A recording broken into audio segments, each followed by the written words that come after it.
And I believe that he's going back and will start it virtually immediately. And he's already indicated that. And you look at what he's done.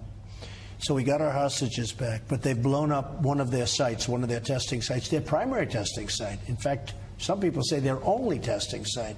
They're getting rid of a missile, which isn't in the document that was done afterwards. They're getting rid of a missile testing site. They're doing so much now. So it's a process, and it's really moving rapidly.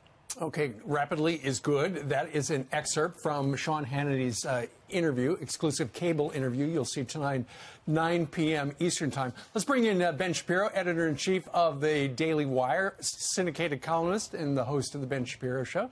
Ben, good morning to you. Good morning. Hey, how are you? Well, we saw some history.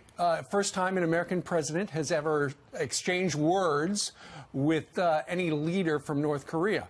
Now they start the detail light process of denuking North Korea. What's your major concern?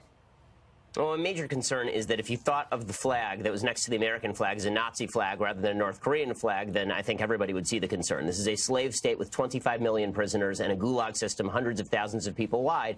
The president's praise for the dictator of North Korea was disquieting, and here's the reality.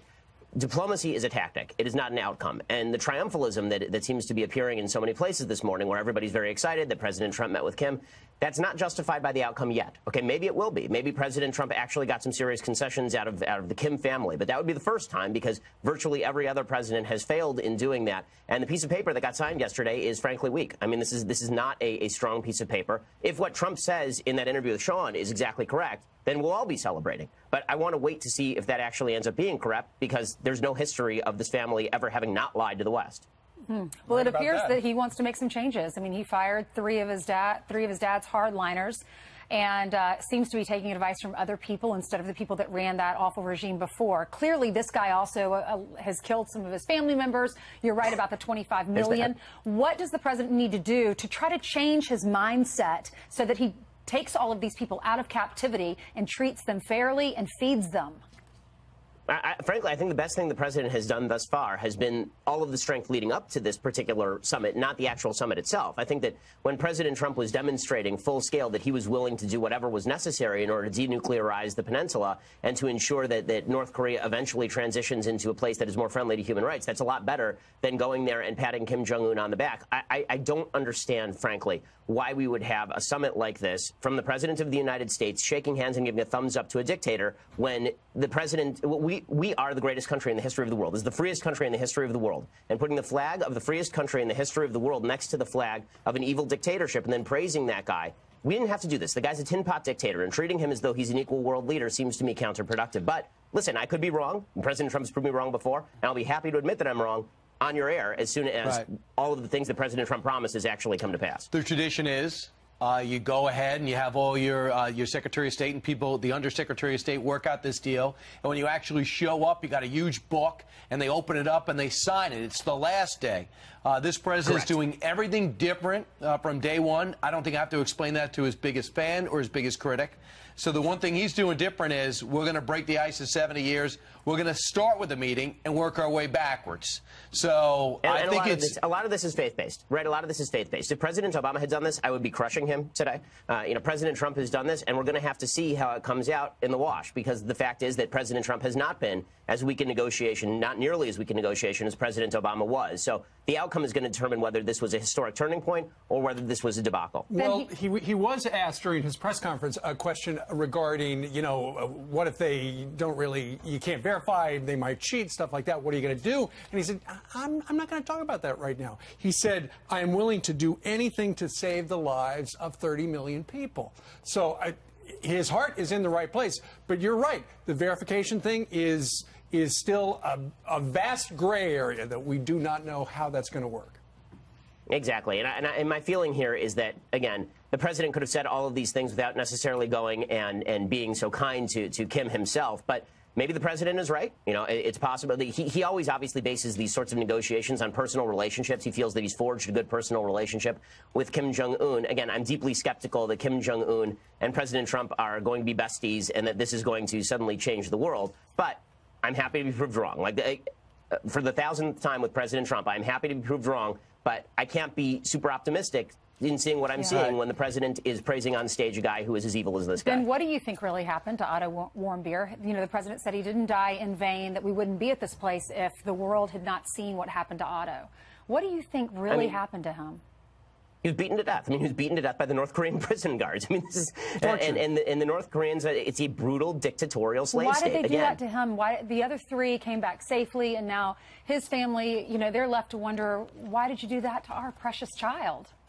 Yeah, I mean, I wish I had some sort of vision on why that happened, but if the president really wants to make sure that Otto Warmbier didn't die in vain, then I think that it is incumbent on him to be as harsh as humanly possible on the Kim regime, rather than, you know, hand-holding and patting and giving the thumbs up. I don't think he deserves the Trump thumbs up yet. Being that there's such a bizarre country in North Korea, the president's always said, and Lindsey Graham has backed him up and kind of said it, one way or another it's going to get solved in his first term. So whether it's going to be the peaceful way or it's going to be through conflict, this current situation can no longer exist. The status quo doesn't work, and they need to understand that military threat. Do you buy that? Well, I think they certainly need to understand the military threat, which is why I hope that the president's words in the last 24 hours about ratcheting down military exercises, and he even made some comments in his press conference about pulling troops off the peninsula.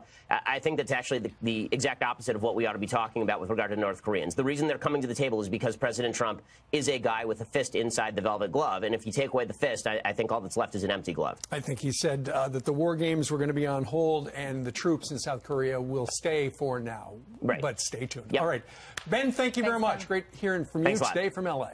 Now, I want to begin with this. Kim Jong-un is the world's worst dictator. He's a piece of human debris. He is garbage. Okay, he has killed his uncle, his ex-girlfriend, his brother-in-law, I believe. He's killed all those people within the last couple of years. He killed his uncle at an airport using VX nerve gas. He has 25 million people living in his slave state. He has 200,000 people living in his gulags. He is just sheer garbage. And he is generation number 3 of sheer garbage in the Kim family. A North Korean defector talked a little bit on television yesterday about the people in North Korea and the fact they don't even know that they're slaves because they've never seen the outside world. In order to understand how horrible North Korea is, you have to understand that at night, when you take a photograph from space of North Korea versus South Korea is all lit up like a Christmas tree. In North Korea, there's one light, and it is at Kim Jong-un's palace. Legitimately. Okay, here's what a defector from North Korea said about North Korea.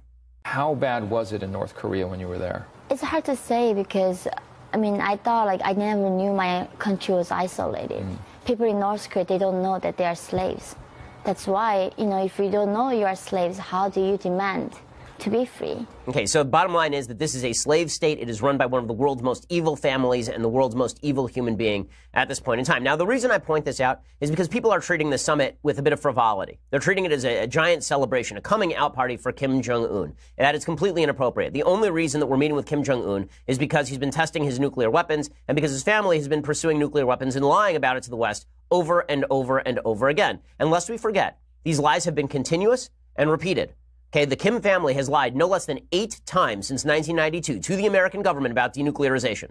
8 times. So before everybody gets on their high horse about, oh, Trump finally got them to promise denuclearization, they've promised denuclearization more often than as many nights as there are Hanukkah. He has promised denuclearization. I mean, he has promised denuclearization essentially every other year. The family has every other year since 1992. And we're supposed to pretend that his current promise means something. Well, Trump tweeted in the run-up to the meeting that critics were selling him short. He said, the fact that I'm having a meeting is a major loss for the U.S., say the haters and losers. We have our hostages, testing, research, and all missile launches have stopped, and these pundits who have called me wrong from the beginning have nothing else they can say. We will be fine. Okay, just to point out here, yes, we got some hostages back. So did Barack Obama in 2014. That is just historical fact. As far as testing and research and missile launches have stopped, we have no way to verify whether research has stopped. Testing has stopped at the nuclear mountain because they imploded their own nuclear mountain, and their missile launches have stopped because they don't want to set off President Trump in the run-up to the meeting. Right? That's the idea here. And President Trump then continues, and he says, meetings between staffs and representatives are going well and quickly, but in the end, that doesn't matter. We will all know soon whether or not a real deal, unlike those of the past, can happen.